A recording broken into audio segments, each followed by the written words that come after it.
Welcome to simply Shenba. இன்றைக்கி வந்து நம்ம கருவேப்பிலை இட்லி பொடி எப்படி செய்யலாங்கிறத பார்க்க போகிறோங்க.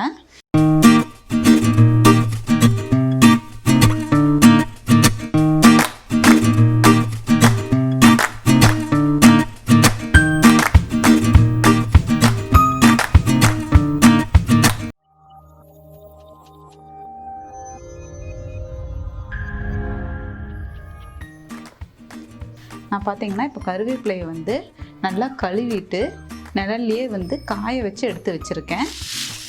பாருங்கள், நான் நிழல்லையே நல்லா காய வச்சுருக்கேன். இந்த மாதிரி கிடைக்கல, நான் நிழலில் காய வைக்க டைம் இல்லைங்கிறவங்க வந்து என்ன பண்ணுறீங்கன்னா, ஒரு கடாய் வச்சு ஃப்ரெஷ்ஷான கருவேப்பிலையை கொஞ்சம் ஒரு 2 ஸ்பூன் எண்ணெய் விட்டு வறுத்துக்கோங்க. வறுத்து ஒரு 2 நிமிஷம் வறுத்திங்கன்னா போதும். அதுக்கப்புறம் அடுப்பை ஆஃப் பண்ணிவிட்டு ஒரு தட்டில் வந்து எடுத்து கருவேப்பிலையை போட்டு வச்சிட்டிங்கன்னா அப்போவே பார்த்திங்கன்னா அது வந்து மொறுமொறுன்னு இருக்காது. கொஞ்சம் ஆறும்போது தான் நல்லா இந்த மாதிரி முறிஞ்சு வரும். அப்படியும் செய்யலாம். தேவையான பொருட்கள் என்னங்கிறத நம்ம பார்த்துடலாம். காய வச்ச கருவேப்பிலை எடுத்துருக்கேன். இந்த கப்பில் ஒரு 3/4 கப் துவரம்பருப்பு, கடலைப்பருப்பு, உளுத்தம்பருப்பு. நான் வந்து தோல் இருக்கிறத எடுத்திருக்கேன். உங்களுக்கு வேண்டான்னா நீங்கள் தோல் இல்லாததையும் நீங்கள் வாங்கிக்கலாம். அதுக்கப்புறம் மஞ்சத்தூள் கொஞ்சம், எள்ளு ஒரு ஸ்பூன் எடுத்திங்கன்னா போதும். வரமிளகாய் நான் ஒரு 7 வரமிளகாய் எடுத்திருக்கேன். நீங்கள் காரத்துக்கு ஏற்ற மாதிரி எடுத்துக்கோங்க. சீரகம் ஒரு ஸ்பூன், உப்பு, பெருங்காயத்தூள். இப்போ வந்து நம்ம எப்படி செய்யலான்னு பார்க்கலாம் வாங்க. இப்போ அடுப்பில் வந்து நான் கடாய் வச்சுருக்கேன். இப்போ ஒவ்வொரு பொருளாக போட்டு நம்ம லோ ஃப்ளேம்லேயே வச்சு வறுத்து எடுத்துக்கலாங்க. நான் எப்பவும் சொல்கிறது தான், மேக்ஸிமம் இரும்பு கடாய் யூஸ் பண்ணுங்கள். இப்போ உளுந்தப்பருப்பு போடுறேன்.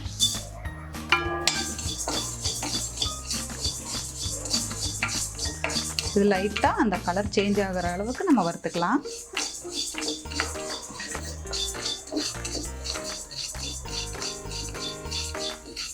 இந்த கருப்பு உளுந்தில் தாங்க சத்து ஜாஸ்தி. அதனால தான் நான் இந்த தோலோடு இருக்கிற இந்த உளுந்தே எடுத்துருக்கிறேன்.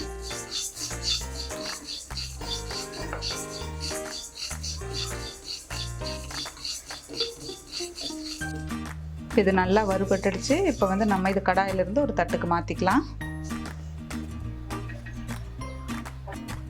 அடுத்ததாக கடலைப்பருப்பு. இதுவும் அதே மாதிரி தாங்க, லைட்டாக அந்த கலர் சேஞ்ச் ஆகி மணம் வர அளவுக்கு நம்ம வறுத்துக்கலாம்.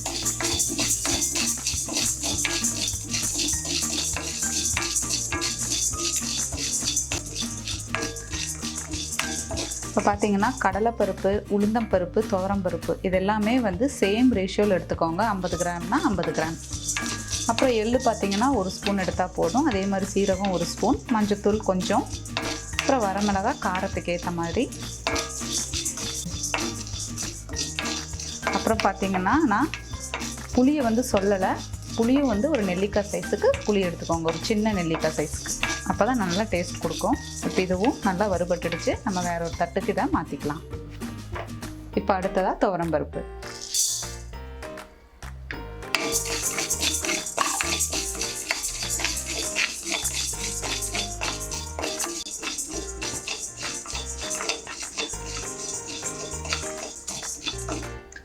துவரம்பருப்பும் நல்லா வறுபட்டுடுச்சு. இப்போ வந்து இதையும் நம்ம வேற ஒரு தட்டுக்கு மாற்றிக்கலாம். இப்போ அடுத்ததாக எள்ளு ஆட் பண்ணுறேன். இது போட்ட உடனே பொரிஞ்சுடுங்க. போட்ட உடனே நம்ம எடுத்துக்கலாம். அந்த வெடிக்கிற சவுண்டு கேட்கும் பாருங்கள், வெடிக்குது, அவ்வளோதான். இது அப்படியே எடுத்து தட்டுக்கு மாற்றி. இப்போ அடுத்ததாக சீரகம். இதுவும் அப்படி தான், போட்ட உடனே அப்படியே நமக்கு வெடிக்க ஆரம்பிக்கும். கரிஞ்சிடாமல் உடனே தட்டுக்கு மாற்றிடுங்க. வெடிக்க ஆரம்பிச்சிருச்சு, நம்ம தட்டுக்கு மாற்றிக்கலாம். அடுத்தது பார்த்திங்கன்னா நம்ம வந்து மிளகாயை வந்து வறுக்க போகிறோம். இப்போ அதுக்கு வந்து லைட்டாக கொஞ்சம் நம்ம எண்ணெய் விட்டுக்கலாம்.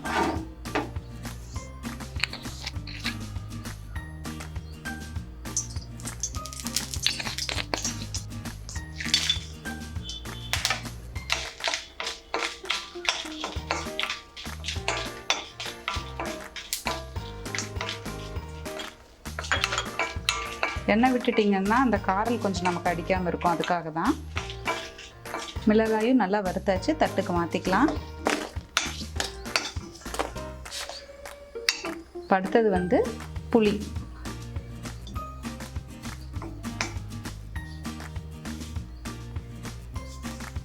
இப்போ பார்த்தீங்கன்னா புளி வந்து நமக்கு கொஞ்சம் சூடாகட்டும். இப்போ இந்த தட்டில் நம்ம போட்டிருக்கிற பொருள் எல்லாத்துக்குமே வந்து கொஞ்சம் சூடு இருக்குது. இப்போ அது கூடவே வந்து நம்ம மஞ்சத்தூளை ஆட் பண்ணிக்கலாம். ஏன்னா நம்ம அடுப்பில் போட்டு பண்ணும்போது அது கொஞ்சம் தீஞ்ச மாதிரி ஆகிடும். அதனால் இந்த சூட்டோடையே போட்டு வச்சிடலாம். இப்படி இப்போ இதை கூடவே வந்து பெருங்காயத்தூளும் போட்டுடலாம். இந்த சூடு இருந்தால் போதும். அப்புறமா உப்பு பார்த்திங்கன்னா வறுக்கணும். நான் ஆல்ரெடி வறுத்து உப்பு தான் யூஸ் பண்ணுறேன், கல் உப்பு. அதனால் இதை அப்படியே ஆட் பண்ணுறேன். இப்போ லைட்டாக அந்த சூடு இருக்கட்டும். இப்படி போட்டு நம்ம மூடி வச்சிடலாம்.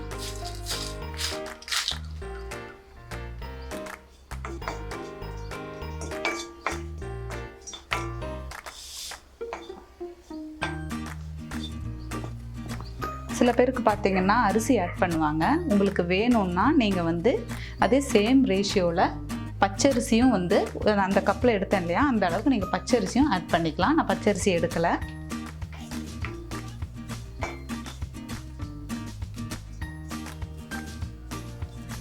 இப்போ புளியும் பார்த்திங்கன்னா நல்லா சூடாயிடுச்சு.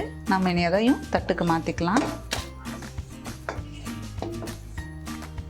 இப்போ அது எண்ணெய் ஊற்றாமல் நம்ம வறுத்தோன்னு வச்சுக்கோங்க, அது ஒரு மாதிரி கரிஞ்ச மாதிரி ஆகிடும். அதுக்காக லைட்டாக நம்ம எண்ணெய் ஊற்றுறது. இப்போ வந்து அடுப்பை ஆஃப் பண்ணிடலாம். இப்போ நம்ம வந்து அடுப்பை ஆஃப் பண்ணியாச்சு. இப்போ அந்த இரும்பு கடாய்ங்கிறனால அதுலேயே ஒரு நல்ல சூடு இருக்கும். அந்த சூட்லேயே பார்த்திங்கன்னா கருவேப்பிலையை போட்டு வச்சிடலாம் ஒரு 2 நிமிஷம்.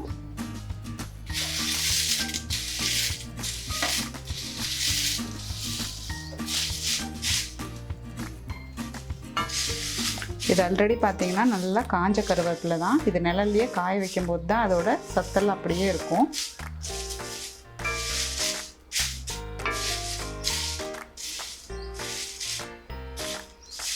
ஒரு 2 நிமிஷம் இப்படியே விட்டுடலாம், இந்த கடாயோட சூடு இருக்கிற வரைக்கும். அதுக்கப்புறம் இது எல்லா பொருளையும் நம்ம ஜாரில் போட்டு அரைச்சி எடுத்துக்கலாம். கருவேப்பிலை பார்த்திங்கன்னா கொஞ்சம் சூடாயிடுச்சு. அந்த கடாயோட சூடு இருக்கிற வரைக்கும் நம்ம வச்சுருக்கோம். இதையும் வந்து இப்போ நம்ம அந்த தட்டுக்கு மாற்றிக்கலாம். இப்போ நம்ம வறுத்த பொருள் எல்லாத்தையுமே வந்து இந்த தட்டில் போட்டு வச்சுருக்கேன். இப்போ இது வந்து சூடு ஆறுனதும் நம்ம ஜாரில் போட்டு, உங்களுக்கு நல்லா நைஸாக வேணுமோ இல்லை பருபருன்று வேணுமோ எந்த மாதிரி வேணுமோ அரைச்சி எடுத்துக்கோங்க. கொஞ்சம் லைட்டாக பருபருன்று இருந்தால் தான் நல்லாயிருக்கும் இட்லி பொடி. சூடு ஆறட்டும், நம்ம அரைச்சிக்கலாம். நீ கொஞ்சம் கொஞ்சமாக ஜாரில் போட்டு உங்களுக்கு நான் அரைச்சிட்டு காட்டுறேன்.